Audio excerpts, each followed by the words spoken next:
Hello friend, welcome to let's current study. दोस्तों, आज मैं आपके लिए करंट अफेयर की सीरीज़ लेके आई हूँ जो आपके किसी भी एग्ज़ाम के लिए, जैसे कि BEO, SSC, सुपर टेट, किसी भी वन टाइमर एग्ज़ाम के लिए काफ़ी महत्वपूर्ण भूमिका निभाएंगे। आइए दोस्तों, आज का अपना क्वेश्चन देखते हैं।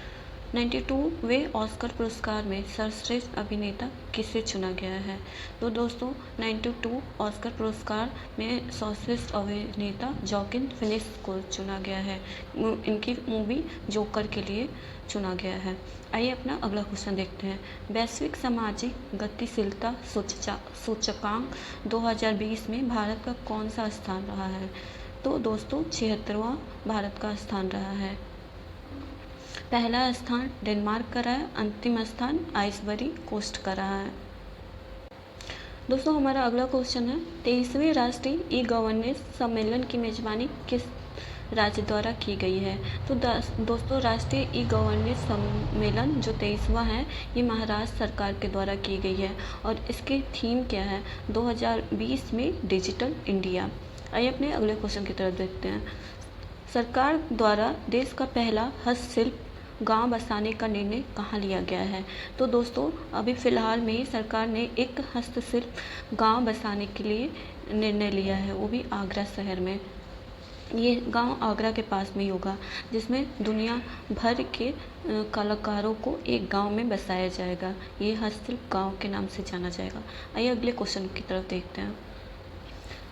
Oxford Hindi word of the year 2019, जिसकी घोषणा ऑक्सफोर्ड द्वारा 2020 में की गई, किससे चुना गया है? संविधान को चुना गया है इसमें। Oxford Hindi word 2000 of the year में 2019 में संविधान को चुना गया है। आइए अपने अगले क्वेश्चन की तरफ चलते हैं। हमारा अगला क्वेश्चन है, कोरोना कोविड-19 के नियंत्रण के लिए चलाया गया ऑपरेशन शील्ड किस राज्य द्वारा संचालित किया गया है? तो दोस्तों, ऑपरेशन शील्ड एक ऐप है, ये दिल्ली सरकार के द्वारा संचालित किया गया है। दोस्तों, दिल्ली सरकार के द्वारा 5T संस्थाएं भी चलाई गई हैं और टीम 11 यूपी सरकार के द्वारा कोरोना नियंत्रण के लिए संस्थाएं चलाई गई हैं। आइए अगले क्वेश्चन पर चलते हैं। कोरोना संकट से निपटने के लिए प्रधानमंत्री जी द्वारा समस्त देशवासियों से दान की और सहायता की अपील की गई है। इसके लिए केंद्र सरकार द्वारा जारी वित्तीय खाता किस नाम से जाना जाता है? तो दोस्तों, केंद्र सरकार द्वारा जो जारी वित्तीय खाता किया गया है उसको प्रधानमंत्री केयर फंड के नाम से जाना जाता है। हमारा अगला क्वेश्चन है, संयुक्त राष्ट्र के श्रम निकाय के अनुसार कोरोना संकट के कारण किस देश में अनौपचारिक क्षेत्र में काम करने वाले लगभग 40 करोड़ लोग गरीबी में फंस सकते हैं? तो दोस्तों, संयुक्त राष्ट्र संघ के एक श्रम निकाय ने अभी एक डाटा पेश किया है जिसमें लगभग कोरोना के चलते 40 करोड़ लोग गरीबी में फंस सकते हैं और ये इस देश में शीर्ष स्थान पे है भारत, हमारा देश भारत। दोस्तों, आइए अपने अगले क्वेश्चन की तरफ चलते हैं। हमारा अगला क्वेश्चन है, राष्ट्रमंडल का 54वां सदस्य कौन सा देश बना है? तो दोस्तों, अभी फ़िलहाल में राष्ट्रमंडल का 54वां सदस्य मालदीव बना है और राष्ट्रमंडल का मुख्यालय कहाँ है दोस्तों? तो ये लंदन में है। वित्तीय साक्षरता सप्ताह का आयोजन हाल ही में किया गया है, यह कब आयोजित हुआ था? तो दोस्तों, यह वित्तीय साक्षरता सप्ताह 10 से 14 फरवरी 2020 में आयोजित किया गया है।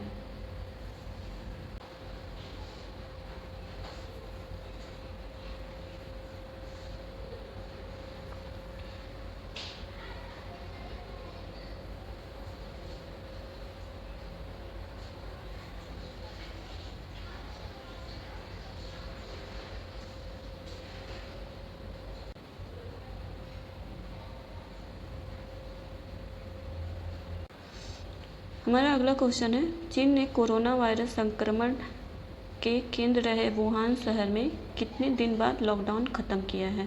तो दोस्तों, चीन ने कोरोना वायरस 76 दिनों में संक्रमण ख़त्म कर दिया है वुहान शहर से। और ये चीन में कब लागू हुआ था लॉकडाउन? तो 23 जनवरी को ये लागू हुआ था लॉकडाउन और 76 दिन बाद चीन में पूरी तरह से संक्रमण से ख़त्म हो गया है। आइए अपने अगले क्वेश्चन की तरफ देखते हैं। हमारा अगला क्वेश्चन है, केंद्रीय मानव संसाधन विकास मंत्रालय ने कोविड-19 एवं भविष्य की चुनौतियों का सामना करने के लिए किस चैलेंज की शुरुआत की है। तो दोस्तों, केंद्रीय मानव संसाधन विकास मंत्रालय ने कोविड-19 और भविष्य की चुनौतियों को सामना करने के लिए समाधान चैलेंज की शुरुआत की है। किस राज्य सरकार ने लॉकडाउन को 30 अप्रैल तक बढ़ाने का घोषणा किया और ऐसा करने वाला यह पहला राज्य बन गया है भारत का। तो दोस्तों, अभी फ़िलहाल में उड़ीसा सरकार ने घोषणा की है कि वो अपना लॉकडाउन 30 अप्रैल तक बढ़ा देगा और ये ऐसा करने वाला ये पहला राज्य बन गया है भारत का। ये पीएम नरेंद्र मोदी के कहने से पहले ही इसने घोषणा कर दी थी दोस्तों। तो दोस्तों, उड़ीसा की बात हुई तो उड़ीसा के पीएम हैं नवीन पटनायक जी। हमारा अगला क्वेश्चन है, सीआरपीएफ शौर्य दिवस 2020 किस दिन मनाया गया। तो दोस्तों, सीआरपीएफ शौर्य दिवस 9 अप्रैल को मनाया गया। आयोजित G20 देशों की वर्चुअल बैठक में प्रमुख पेट्रोलियम उत्पादक देशों ने खनिज तेल की गिरती कीमतों को नियंत्रण करने के लिए आपसी सहमति से अपने दैनिक तेल उत्पादन में कटौती करने का फैसला किया है। तो दोस्तों, अभी हाल ही में फैसला किया है सऊदी अरब ने। दोस्तों, हमारा अगला क्वेश्चन है, राष्ट्रीय सुरक्षित मातृत्व दिवस कब मनाया गया है। तो दोस्तों, राष्ट्रीय सुरक्षित मातृत्व दिवस 11 अप्रैल को मनाया गया और ये कस्तूरबा गांधी के जन्मगांठ पे या जन्म दिवस के रूप में मनाया गया।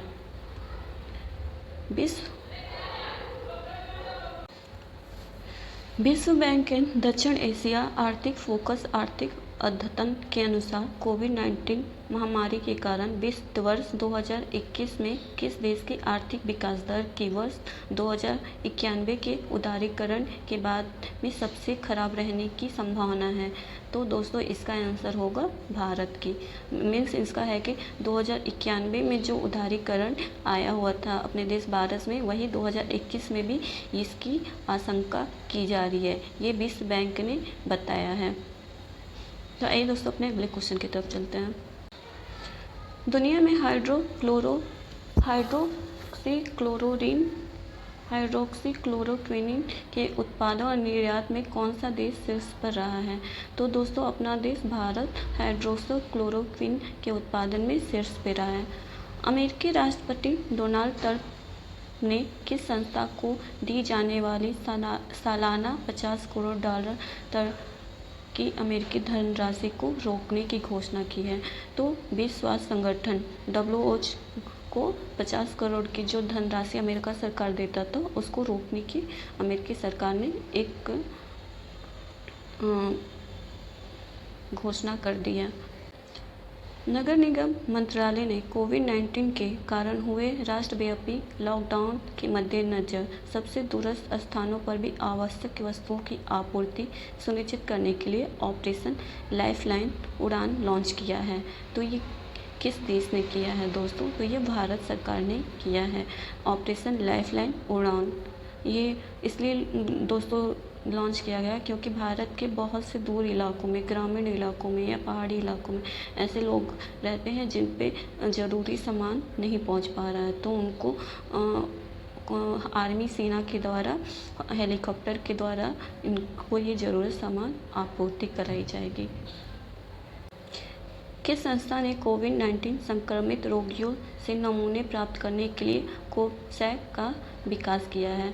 तो दोस्तों, कोविड-19 से संक्रमित रोगियों से नमूने प्राप्त करने के लिए कोवैक्स का विकास DRDO ने किया है। दोस्तों, ये क्यों किया है? क्योंकि कोविड-19 के जो ब्लड सैंपल लिए जाते थे उसको ले जाने और ले आने में काफ़ी खतरा होता, तो उसके लिए एक किट तैयार की गई है, उसको कोवैक्स के नाम से जाना जाता है। आइए अपने अगले क्वेश्चन की तरफ चलते हैं। एशियाई मुक्केबाजी चैंपियनशिप 2020 की मेजबानी निम्न में से कौन सा देश करेगा?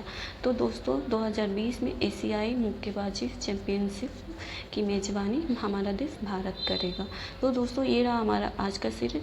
आपको बताना है ये कैसा रहा, और अगर दोस्तों आपको ये हमारा सीरीज अच्छा लगा हो तो प्लीज़ लाइक, सब्सक्राइब और कमेंट करना ना भूलें। थैंक यू दोस्तों।